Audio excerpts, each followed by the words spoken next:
Shalom. First of all, I'd like to start off by giving honor to Yahweh, Hashem, Yahushua, Hashem, Kadash. Double honor to teachers, elders, and apostles of great millstone, likewise, brothers, but not this truth. 50 fearlessly feeding the sheep, and to brothers and sisters tuning in. Shalom. Today's lesson is titled Bahamas About to Get Screwed by DJT, which is Donald J. Trump, his administration. And the Bahamas, okay, famous for its tourism and, sandy beaches and, junk canoe and conch and all of that stuff, is about to, be reduced to what Haiti has become. Okay. And this is concerning a video that I watched, where Donald Trump apparently has been trying to get these nations, Bahamas being one of them, Turks and Caicos Island, and Panama being the other, and many others, to be the destination for where he's going to deport so-called migrants, okay, out of Great Babylon, America. Now, apparently, he's changed his stance on what he was going to go do, which is to send them back to their home country. Now he's looking for these countries to take them, because apparently many of these migrants, according to them, okay, are criminals, and these countries no longer want them. Okay, so the Bahamas has now been in the sights of Donald J. Trump to, send these migrants to, and apparently the agreement did not go as the Trump, soon-to-be Trump administration has planned. Let's take a look at these two short clips here, and you're going to see what has transpired.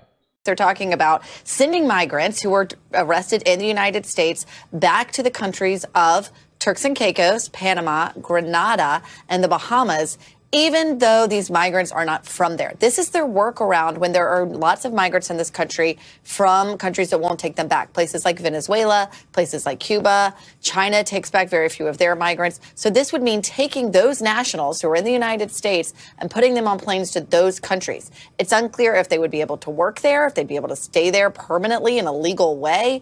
But we understand that that is the list the Trump administration is working on right now. They're trying to grow that list, and they're talking to these countries now to see if they can get to an agreement to be able to take back these people, simply because the Trump administration wants to be able to deport someone within 1 week of arresting them. This is their way to be able to carry out these plans for mass deportations and keep the numbers high without having a massive backlog within ICE detention here in the United States.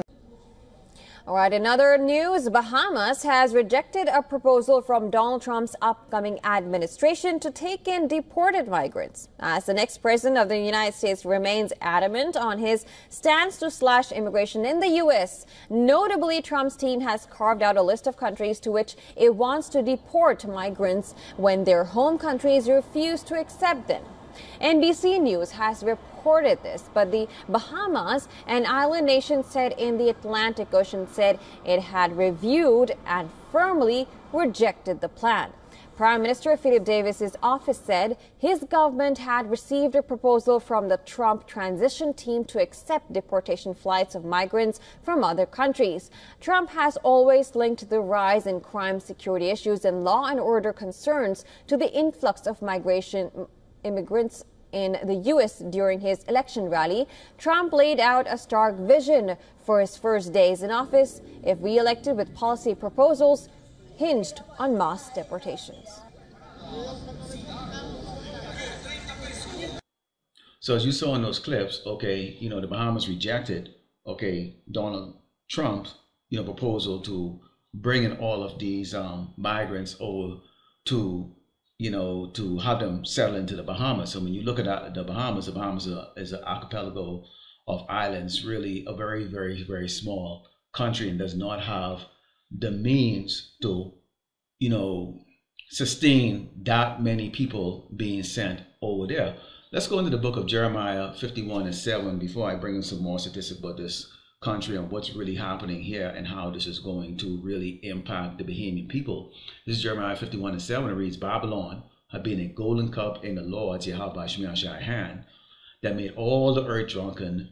The nations are drunken of her wine, therefore the nations are mad. And the Bahamas is no different. Okay, they embrace, LGBTQ down there now, something that You know, when I lived down there, you know, you can be a body man and walk the street. I mean, hell no. Okay. But now apparently that's embraced down there. All the wickedness of Great Babylon America, okay, is now embraced down there. Okay. The place is basically unrecognizable to what it was, you know, being a nation that, you know, basically was founded on, you know, Christian values and all the other different things like that. You know, the people over there right now, they've developed the raunchiness and the filthy mindset and the actions of the Babylonians here in the United States. Okay, let's take a look at some of the statistics here, because you can see here, tourism is the major driver of the Bahamian economy. Okay, accounting for over 70% of the economy, and that's not a good thing, because when you look at it, most of the visitors are coming from North America. Okay, the Bahamian dollar is on par with the US dollar. Okay, and you have most of your infrastructures that are in the Bahamas are actually done by foreign investors. So the Bahamian themselves don't own anything. Okay, many brothers like from, you know, Jamaica and these other places, you know, they talk about, you know, the Chinese coming and investing into the nation, and then, you know, a lot of Chinese move and reside there. And, you know, you see how they are treating the locals down there, no different from the Bahamas. China does have a great investment in the Bahamas, but the United States have the greatest investment into the Bahamas because of the proximity of the Bahamas to the United States. Okay, let's take a look at the Bahamian economy. You can see here, okay, trade partners: United States, Turks and Caicos Island, and Canada. Okay, you can say Canada is really part of the United States. I mean, okay, it's a Edomite nation. Okay, so you see right here, the Bahamas depends heavily on the United States for everything. Okay, for protection.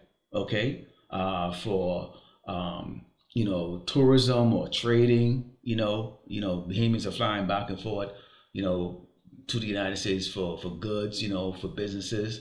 Okay, when you look at the statistics here, you see the population is only 409,000.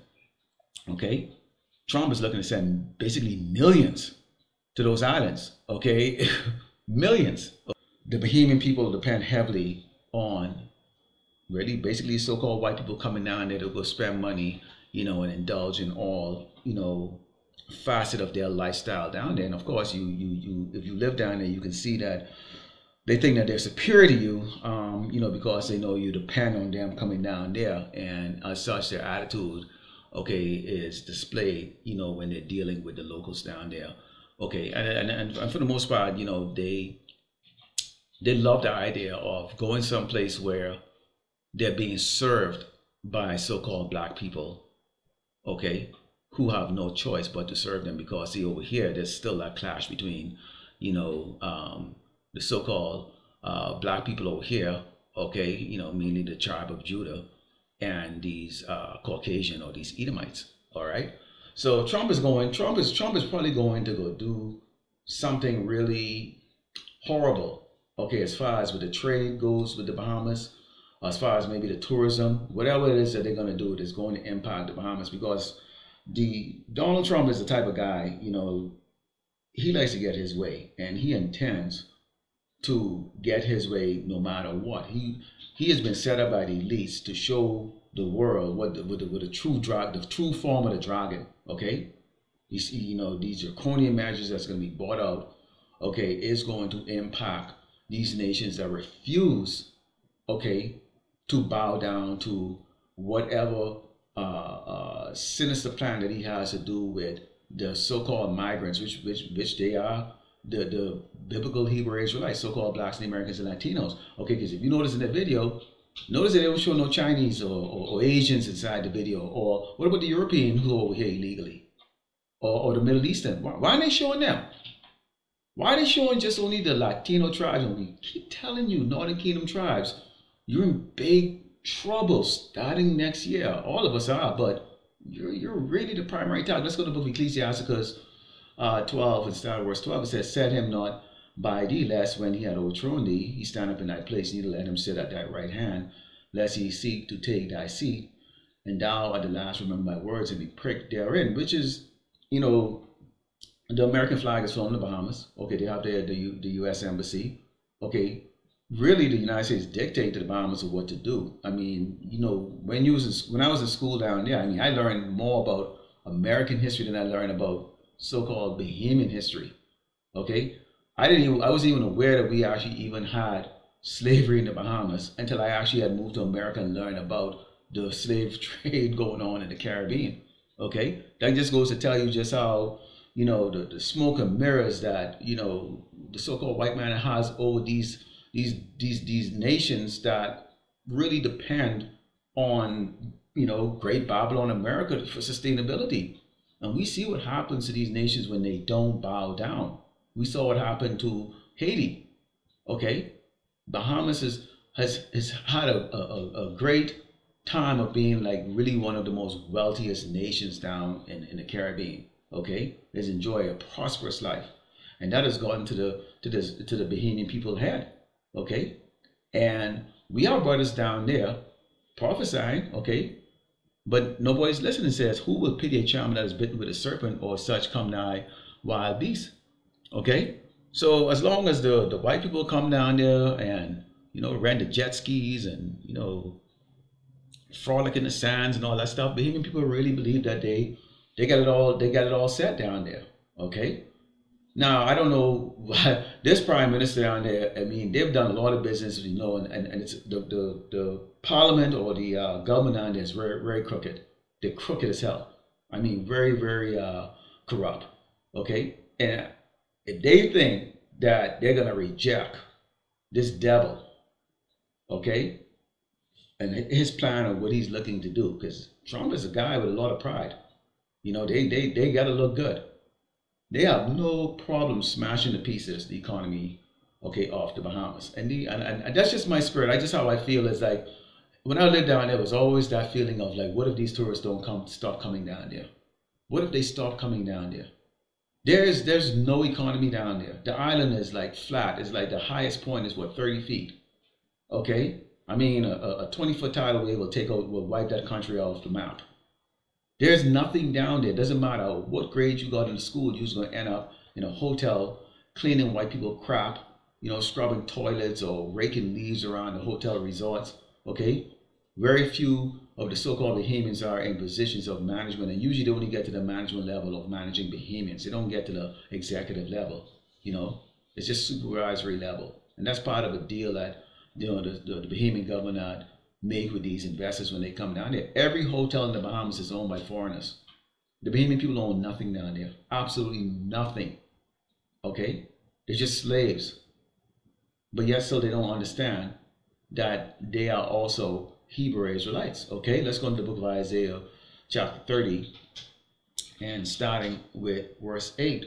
Okay, because I mean, again, like you know, I said, these people, why they want to send the migrants down there? And it's overwhelming. They want to send. They're not sending people over there to be productive. I mean, what are they going to work? They talk about work in what? There's no business down there. Work in what? You have a 10 or 15% unemployment rate in the Bahamas right now. And so you're going to send maybe double the population down there? Double the population. You know, fly them down there. This is what you're asking them to accept. Okay? This is Isaiah chapter 37, verse 8. It says, now go write it before them in a table and note it in a book, that it may be for a time to come forever and ever. That this is a rebellious people, lying children that will not hear the law of the Lord Yahweh Shemashah. And that's Bahamian people are the same way too. Bahamian people are the same way. You got the GMS brothers down there, camp after camp after camp, and they're preaching at the top of their lungs, you know, bringing up the scriptures, down on the highway and the byway, putting on the work, and nobody ever even stop by and even like, hey, who are y'all? They don't consider.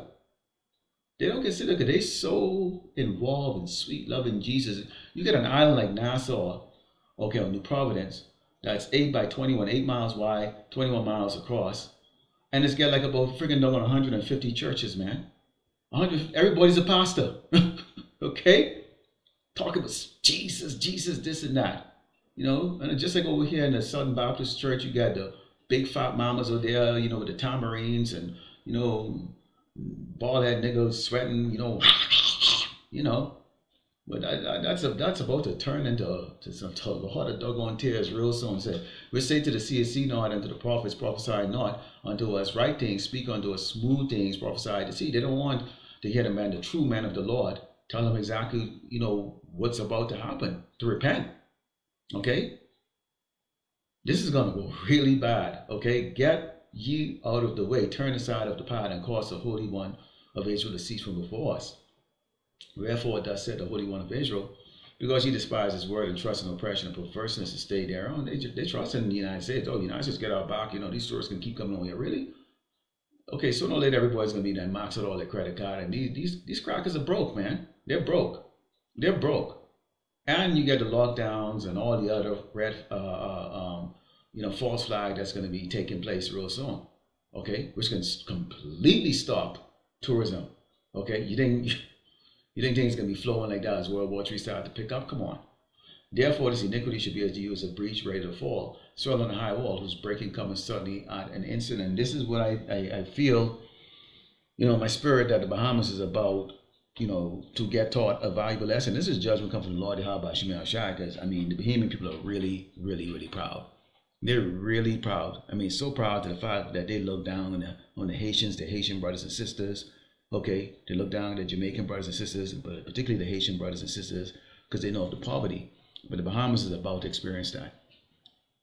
I feel like the Trump administration is about to bamboozle each one of these nations that has refused them. And the Bahamas is going to be that nation. And the Lord is going to put the spirit in the Bahamian government to be like, no, we're not going to do that. As if you have some type of power to negotiate with the damn devil. Come on, nigga. All right. I just wanted to bring it out. Like I just wanted to bring it out. We'll keep watching this. Okay. But you know, I put a video 2 years ago. The fact that the Bahamas is going to crumble down just like Haiti and far worse. Okay. We're about to see some serious hardship and tribulation in that country.